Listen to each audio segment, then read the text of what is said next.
आशा करता हूँ आप लोग सब सही होंगे। मेरा नाम है कार्तिक बुरा। मोटिवेशनल थॉट में आपका बहुत बहुत स्वागत है। वर्ल्ड हिस्ट्री पर मैं पूरी एक सीरीज कवर कर रहा हूँ। इस सीरीज का ये पहला वीडियो है जो मैं अपलोड कर रहा हूँ। इस वीडियो में मैं आपको फर्स्ट वर्ल्ड वॉर, प्रथम विश्व युद्ध के बारे में बताऊंगा। चलिए वीडियो शुरू करते हैं। तो बात करें प्रथम विश्व युद्ध की, 1.5 करोड़ से ज़्यादा लोग, लगभग 1,70,00,000 लोग इस विश्व युद्ध में मारे गए, जिसमें से 60 लाख तो केवल सैनिक ही थे। तो प्रथम विश्व युद्ध और द्वितीय विश्व युद्ध के बाद दुनिया के बड़े बड़े देशों ने इस बात पर हाथ खड़े कर लिए कि हम आने वाले समय में कोई बड़ा युद्ध नहीं करेंगे। इसका कारण यह था कि दोनों विश्व युद्ध में बहुत बड़े पैमाने पर तबाही हुई थी। तो बात करें प्रथम विश्व युद्ध की, 1914 से 1918 तक, 1919 तक इसलिए कि जितनी भी ट्रीटी या फिर जितना भी हारे हुए देशों से हर जाना लेना था वो होने तक 1919 वर्ष आ गया था। तो मेनली 1914 से लेकर 1918 तक प्रथम विश्व युद्ध लड़ा गया। प्रथम विश्व युद्ध के बारे में बताने से पहले मैं आपको एक छोटी सी कहानी बताता हूँ। 1918 में जब प्रथम विश्व युद्ध खत्म हो गया था और जर्मनी प्रथम विश्व युद्ध हार गया था, तो एक जर्मन सैनिक था जो बुरी तरीके से घायल हुआ था। उसके पैर पर गोली लगी थी और वो एक अधमरा सा पड़ा हुआ था। उसके सामने एक ब्रिटिश ऑफिसर था जिसके हाथ में हथियार था और उसके सामने वो जर्मन सैनिक अधमरा पड़ा था। लेकिन उस ब्रिटिश सैनिक ने नैतिकता और मानवता के आधार पर उस जर्मन सैनिक को नहीं मारा। और आपको बताऊं वो जर्मन सैनिक कौन था? वो जर्मन सैनिक था अडोल्फ हिटलर। जी हाँ, अडोल्फ हिटलर था वो। तो अगर वो जर्मन सैनिक को, जो कि हिटलर था, उसे वो ब्रिटिश सोल्जर मार देता तो वर्ल्ड वॉर 2 होता ही नहीं। चलिए हम अपने मेन टॉपिक में आते हैं, प्रथम विश्व युद्ध के बारे में। वर्ल्ड वॉर 1 को द ग्रेट वॉर या फिर the war to end all war भी कहा जाता है। बात करें वर्ल्ड वॉर 1 की, तो इसकी शुरुआत 28 जुलाई 1914 को हुई थी और इसका जो अंत था वो 1 नवंबर 1918 को हुआ। इस युद्ध में लगभग पूरी दुनिया ही इन्वॉल्व थी, इसलिए इसे वर्ल्ड वॉर 1 भी कहा जाता। भारत भी इस युद्ध में शामिल था। भारत के तो लगभग 13 लाख सैनिकों ने वर्ल्ड वॉर 1 में भाग लिया, जिसमें से 62,000 सैनिक शहीद हुए और 80,000 सैनिकों के करीब घायल हुए। देखिए, वर्ल्ड वॉर 1 जो था वो भारत के सैनिकों की वजह से ही जीता गया था। ये आपको बताया नहीं जाता है, लेकिन भारत के सैनिकों की बहादुरी की वजह से ही वर्ल्ड वॉर 1 जीता गया था। देखिए, वर्ल्ड वॉर 1 में जिन देशों ने भाग लिया वो 2 खेमों में बढ़ गए थे। पहला खेमा अलाइड पावर का था, जबकि दूसरा खेमा सेंट्रल पावर का था। अलाइड पावर सच के साथ लड़ रहे थे, जबकि सेंट्रल पावर असत्य के साथ, साम्राज्यवाद के साथ लड़ रहे थे। तो बात करें अलाइड पावर की, अलाइड पावर में मेनली यूएसए, फ्रांस, ब्रिटेन, इसके अलावा Canada, India, China, Russia, Japan, Italy. देखिए, जापान और इटली फर्स्ट वर्ल्ड वॉर में तो अलाइड पावर के साथ लड़ रहे हैं, लेकिन सेकेंड वर्ल्ड वॉर में ये एक्सिस पावर के साथ चले जाते हैं, यानी जर्मनी के खेमे में चले जाते हैं। इसका भी एक बहुत बड़ा इतिहास है कि कैसे इटली और जापान जैसे देश अलाइड पावर से जर्मनी के साथ चले गए। उसके बारे में मैं वर्ल्ड वॉर 2 के वीडियो में डिस्कस करूंगा, जो कि जल्द बनाऊंगा मैं। तो बात करें कि मैंने बताया अलाइड पावर में कौन कौन से देश थे, और बात करें सेंट्रल पावर में, सेंट्रल पावर में थोड़े कम देश थे। सेंट्रल पावर के देश जर्मनी, इसके अलावा ऑस्ट्रो हंगेरियन एम्पायर, इसके अलावा बुल्गारिया और ऑटोमन एम्पायर। देखिए, बात करें कि फर्स्ट वर्ल्ड वॉर की, what is the causes of first world war, प्रथम विश्व युद्ध के शुरू होने के क्या कारण थे, तो सबसे बड़ा और प्रमुख कारणों में से एक कारण था मिलिट्री मॉडर्नाइजेशन, सैन्य आधुनिकीकरण। देखिए, 19th सेंचुरी जाते जाते यूरोपीय देश थे जैसे कि Britain, France, Italy, Germany, Bulgaria, Serbia, इन सभी देशों के अलावा जापान, अमेरिका, रशिया तो उस समय यूएसएसआर होता था। इन सभी देशों में औद्योगिक क्रांति, जिसे इंडस्ट्रियल रेवोल्यूशन कहते थे, वो आ चुकी थी। तो अब हुआ क्या, इस औद्योगिक क्रांति के आने के बाद युद्धों में, लड़ाइयों में नए नए तरीके के आधुनिक हथियारों का इस्तेमाल होने लगा, जैसे कि टैंक, इसके अलावा राइफल, मशीन गन, इसके अलावा फाइटर प्लेन्स। अब इन सब आधुनिक हथियारों के आने से दुनिया के अलग अलग देशों में एक दूसरे से ज़्यादा अच्छे, ज़्यादा सटीक और ज़्यादा मात्रा में हथियार बनाने का कंपटीशन शुरू हो गया। मतलब देशों के बीच होड़ होने लग गई कि मैं तुमसे ज़्यादा अच्छे और सटीक और ज़्यादा मात्रा में हथियार बनाऊंगा। अब हुआ क्या, इन देशों में जो हथियारों के कारखाने हुआ करते थे उस समय, वहाँ जो मज़दूर काम किया करते थे, वहाँ उन मज़दूरों से जानवरों की तरह काम कराया जाता था। दिन में 24 घंटे उनसे हथियार बनवाए जाते थे। जैसा कि आप इस इमेज में देख भी सकते हैं कि किस तरह इन मज़दूरों से काम कराया जा रहा है। यह हथियारों की होड़ वैसे ही थी जैसे कि आपके किसी गांव मोहल्ले में दो गुटों के बीच अपना दबदबा स्थापित करने के लिए वे एक दूसरे से जैसे लड़ते हैं ना, वैसे ही, जिसे हम गैंग वार कहते हैं, वैसे ही उस समय के जो देश थे उनके बीच आपस में लड़ाई शुरू हो गई। और यही लड़ाई, जो छोटी छोटी लड़ाइयाँ हुआ करती थी उस समय, बाद में प्रथम विश्व युद्ध का कारण बन गई।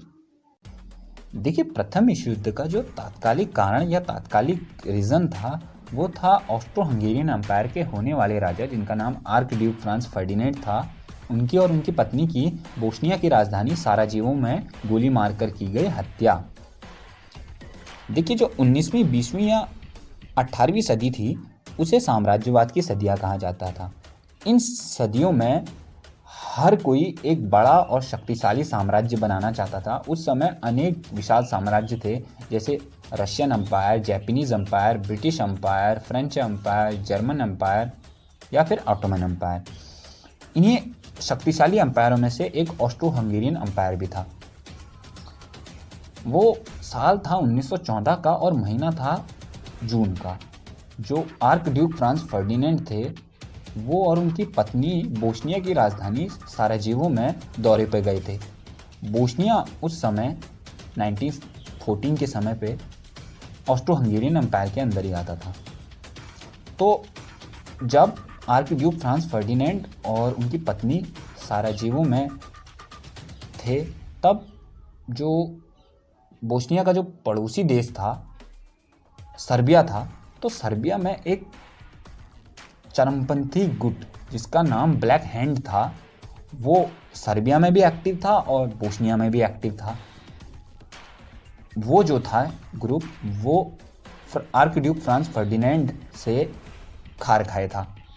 तो उस ग्रुप के लोगों को जैसे ही पता चला कि आर्क ड्यूक फ्रांस फर्डिनेंड और उनकी पत्नी बोस्निया में आए हैं, तो उस ग्रुप के लोगों ने आर्क ड्यूक फ्रांस फर्डिनेंड की और उनकी पत्नी की गोली मारकर हत्या कर दी। इस घटना के बाद ऑस्ट्रिया व हंगरी के लोग बहुत ही गुस्से में आ गए, जो कि उनका गुस्सा वाजिब भी था, क्योंकि अगर आप किसी देश के राजा को मार देंगे, राजा नहीं थे, होने वाले थे, तो वो देश के लोग तो पागल होंगे। तो हुआ क्या, जो ऑस्ट्रो हंगेरियन एम्पायर था, अपने राजा की हत्या के बाद उन्होंने सर्बिया पर इन्वेड कर दिया, उन पर आक्रमण कर दिया। देखिए, इस घटना को मैं आपको इस मैप से समझाता हूँ। ये देखिए, उस समय यूरोप का मानचित्र है और इसे थोड़ा जूम करें तो ऑस्ट्रो हंगेरियन एम्पायर आएगा। देखिए, ये रहा ऑस्ट्रो हंगेरियन एम्पायर। अब इसमें आपको दिख रहा होगा कि ऑस्ट्रो हंगेरियन एम्पायर इतना बड़ा एम्पायर था और बोस्निया भी इसके अंदर था, और इसमें आपको बोस्निया की राजधानी साराजेवो दिख रही होगी और इसका पड़ोसी देश सर्बिया दिख रहा होगा। मैंने कहा था कि आपको कि सर्बिया में एक मिलिटेंट ग्रुप या फिर एक चरमपंथी गुट जिसका नाम ब्लैक हैंड था, वो एक्टिव था। उस ग्रुप ने क्या करा, जब आर्क ड्यूक फ्रांस फर्डिनेंड और उनकी पत्नी साराजेवो में आए थे, तो जो है उन्होंने हत्या कर दी आर्क ड्यूक फ्रांस फर्डिनेंड की। इस हत्या के बाद ऑस्ट्रो हंगेरियन एम्पायर ने सर्बिया से युद्ध छेड़ दिया और धीरे धीरे यूरोप के सभी देश इस युद्ध में भाग लेने लगे और धीरे धीरे यह युद्ध वर्ल्ड वॉर 1 में तब्दील हो गया। देखिए, प्रथम विश्व युद्ध का जो दूसरा सबसे बड़ा कारण था वो था इंपीरियलिज्म, साम्राज्यवाद। देखिए, 20वीं सदी में साम्राज्यवाद अपने चरम पर था, इस पर तो किसी को कोई शक नहीं है, और इस समय पर ज़्यादातर यूरोपियन कंट्री अपनी कॉलोनी बनाने में लगे पड़े थे। इस टाइम पर यूरोपियन कंट्री में एक आइडियोलॉजी थी, एक खास तरीके की धारणा थी। वो धारणा क्या थी? वो धारणा थी बैलेंस ऑफ पावर की, शक्ति के संतुलन की। उस समय यूरोपियन कंट्री ये चाहते थे कि यूरोप में कोई देश ज़्यादा शक्तिशाली ना हो। उस समय पर जर्मनी और ऑस्ट्रो हंगेरियन एम्पायर दुनिया के लिए एक नई महाशक्ति के रूप में उभर रहे थे, ना कि इकोनॉमिक के क्षेत्र में बल्कि वो मिलिट्री पावर में भी एक सुपर पावर बन रहे थे। तो ब्रिटेन और फ्रांस जैसे देशों को अपनी सुरक्षा पर खतरा महसूस होने लगा जर्मनी और ऑस्ट्रो हंगेरियन एम्पायर से। उन्हें लगा कि जर्मनी ऐसे ही अपनी शक्ति बढ़ाते रहेगा और साथ ही साथ जर्मनी अपनी कॉलोनाइजेशन को भी बढ़ा था, अपनी दुनिया भर में अपनी कॉलोनियों को भी बढ़ा रहा था।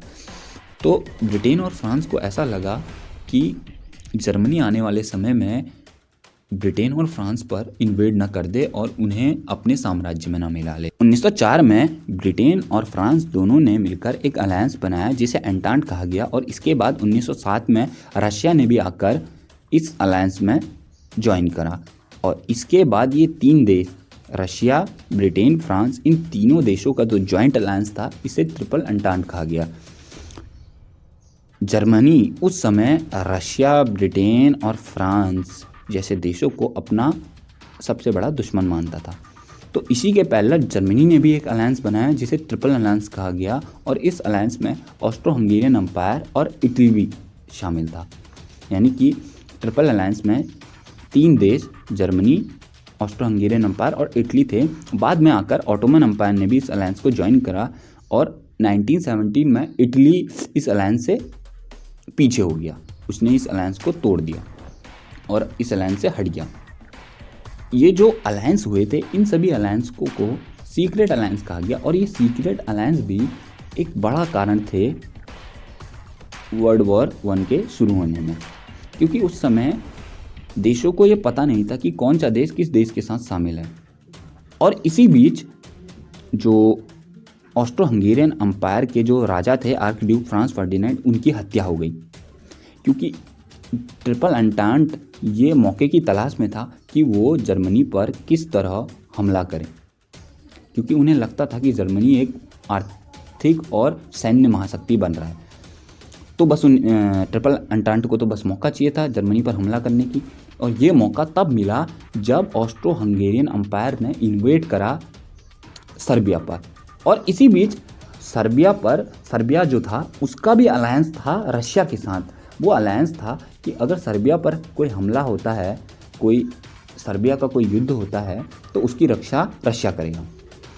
तो रशिया तो एक तरफ अलायंस करा था सर्बिया के साथ और रशिया ने दूसरी तरफ अलायंस करा था ब्रिटेन और फ्रांस के साथ।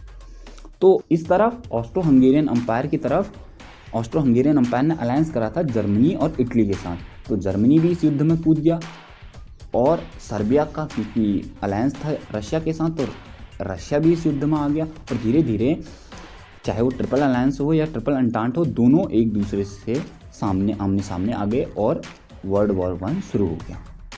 देखिए 20वीं सदी की शुरुआत में चाहे वो बढ़ता हुआ साम्राज्यवाद हो या फिर सैन्यकरण हो या सीक्रेट अलायंस, इन सभी चीज़ों ने एक पृष्ठभूमि, एक बेस तैयार किया फर्स्ट वर्ल्ड वॉर का, और आर्क ड्यूक फ्रांस फर्डिनेंड की हत्या ने इस वर्ल्ड वॉर को भड़काने का काम किया। आशा करता हूँ आपको वीडियो पसंद आया होगा। अगर वीडियो पसंद आया तो चैनल को फ़ौरन सब्सक्राइब करें और वीडियो को लाइक करें, शेयर करें, कमेंट करें, ताकि मैं जल्दी से जल्दी नया वीडियो अपलोड कर सकूँ। तब तक के लिए बाय।